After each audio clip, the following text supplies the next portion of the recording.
হরে কৃষ্ণ। আমাদের অনেকের মনে প্রশ্ন জাগে, প্রকৃত ধর্ম কি? ধর্ম বড় না কর্ম বড়? আজকে আমি এ বিষয়ে আলোচনা করব। প্রকৃত ধর্ম হলো ভগবানকে ভালোবাসা। ভগবানের দেওয়া নিয়ম নীতিগুলির মাধ্যমে ধর্মকর্ম পরিচালিত হয়। ভগবান শ্রীকৃষ্ণ বলেছেন, ধর্মম তো সাক্ষাৎ ভগবৎ প্রণীতম। অর্থাৎ ধর্ম হলো স্বয়ং ভগবানের অনুমোদিত কাজ, যে কাজ করলে ভগবান সন্তুষ্ট হন।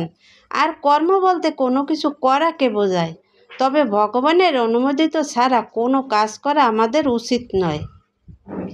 একমাত্র ভগবানের অনুমোদিত কাজ করাই আমাদের একান্ত কর্তব্য। ভগবানের অনুমোদিত ছাড়া কর্ম হলো কুকর্ম। সেই কর্ম করে ভগবানকে সন্তুষ্ট করা যায় না এবং আমাদের এই জড় জগতে সুখ শান্তিও লাভ করতে পারি না। সারা জীবন দুঃখের সাগরে নিমজ্জিত হতে হয়। ধর্মশাস্ত্রে একমাত্র মানুষদের জন্যই ভগবানের অনুমোদিত কাজ করার কথা বলা হয়েছে, পশু পাখিদের জন্য নয়। তাই আমাদের ভগবানের নির্দেশ অনুসারে কাজ করে যেতে হবে।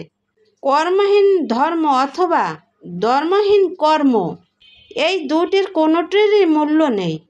আমাদের এই জড়জগতে তিনটি কর্মের কথা বলা হয়েছে, যেমন পুণ্যকর্ম, পাপকর্ম ও ভক্তিকর্ম। যে কর্ম করলে পরিণামে জাগতিক সুখ স্বাচ্ছন্দ্য লাভ হয় কিংবা মৃত্যুর পর স্বর্গগতি লাভ হয়, সেই কর্মই হচ্ছে পুণ্যকর্ম। আর যে কর্ম করলে পরিণামে কষ্টই ভোগ করতে হয় কিংবা মৃত্যুর পর নরক গতি লাভ হয়, সেই কর্মই হচ্ছে পাপ কর্ম। আর যে কর্ম করলে পাপ ও পুণ্য এই দুইয়ের ঊর্ধ্বে বৈকুণ্ঠ গতি লাভ হয়, সেই শাস্ত্র নির্ধারিত ভগবৎ সেবামূলক কর্ম হচ্ছে ভক্তি কর্ম। পুণ্য কর্মের ফলে স্বর্গ সুখ ভোগ হয়। সুখ ভোগ করতে করতে যখন পুণ্য শেষ হয়ে যায়, তখন আবার আমাদের এই জড়জগতে আসতে হয়। কিন্তু পাপ কর্মের ফলে নরক যন্ত্রণা ভোগ করতে হয়। যন্ত্রণা ভোগ করতে করতে পাপরাশি শেষ হয়ে গেলে আবার এই মর্ত্যলোকে জন্মাতে হয়। কিন্তু কৃষ্ণ ভক্তি হলে, ভগবত ভক্তি, কৃষ্ণের প্রতি ভগবত ভক্তি হলে তাহলে আমাদের আর এই জড়জগতে আসতে হয় না। সে ভগবত ধামে ফিরে যেতে পারে। যদি কেউ এই জড়জগতে মৃত্যুর দুঃখময় চক্র ঘোরপাক খেতে না চান, তবে এই ভগবত ভক্তি সেবামূলক কর্ম করে যেতে হবে। কৃষ্ণ সেবার মাধ্যমে আমাদের এই দিন অতিবাহিত করতে হবে। ভগবত ভক্তি লাভ করতে হবে, ভগবানকে সেবা পুজো করতে হবে। এইভাবেই আমাদের দিন অতিবাহিত করতে হবে। ধর্ম হচ্ছে আমাদের জন্য ভগবানের দেওয়া নিয়মকানুন। ধর্মস্থ সাক্ষাৎ ভগবৎ পরিণীতম। অর্থাৎ ধর্ম হচ্ছে ভগবানের দেওয়া নিয়মকানুন। সেই নিয়মকানুনটি কি? যে যেখানে যেরূপ অবস্থায় থাকি না কেন, জীবনে সম্পূর্ণ অর্থাৎ শতভাগী হরিনামে যুক্ত থাকতে হয়। আমরা যে কাজই করি না কেন, সব কাজই ভগবানকে কেন্দ্র করে করতে হয়, তা নাহলে ভগবান সন্তুষ্ট হন না। এইভাবে জীবন যাপন করাটাই মনুষ্য জন্মের একমাত্র কর্ম এবং একমাত্র ধর্ম। আর সেটি একমাত্র শাশ্বত পরম গতি লাভের কারণ।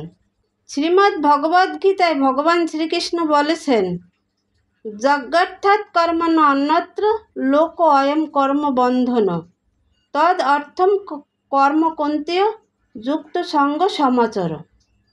অর্থাৎ শ্রীহরির প্রতি সম্পাদন করার জন্য কর্ম করা উচিত, অন্যথায় সেই সমস্ত কর্মই জীবনকে দুঃখময় জড়জগতের বন্ধনে আবদ্ধ করে। তাই ভগবান শ্রীকৃষ্ণ অর্জুনকে বলেছিলেন, হে কুন্তিপুত্র অর্জুন, ভগবানের সন্তুষ্ট বিধানের জন্য কেবল তোমার কর্তব্য কর্ম অনুষ্ঠান করো এবং তার ফলে তুমি সদা সর্বদা জড় জগতের বন্ধন থেকে মুক্ত থাকতে পারবে। যে কর্ম মানুষকে কৃষ্ণ ভক্তির পথে পরিচালিত করে না, তা পাপ কর্ম, এবং যে বিদ্যা কৃষ্ণকে হৃদয়ঙ্গম করতে সাহায্য করে না, তা ভ্রান্ত, মানে তা ভুল। যদি কৃষ্ণ ভাবনামৃতের অভাব হয়, তাহলে বুঝতে হবে যে সেই কর্ম এবং সেই বিদ্যা সম্পূর্ণরূপে নিরর্থক। ভগবানে ভক্তি না থাকলে সেই কর্ম করে কোনো লাভ হয় না, সম্পূর্ণ কর্মই নিরর্থক।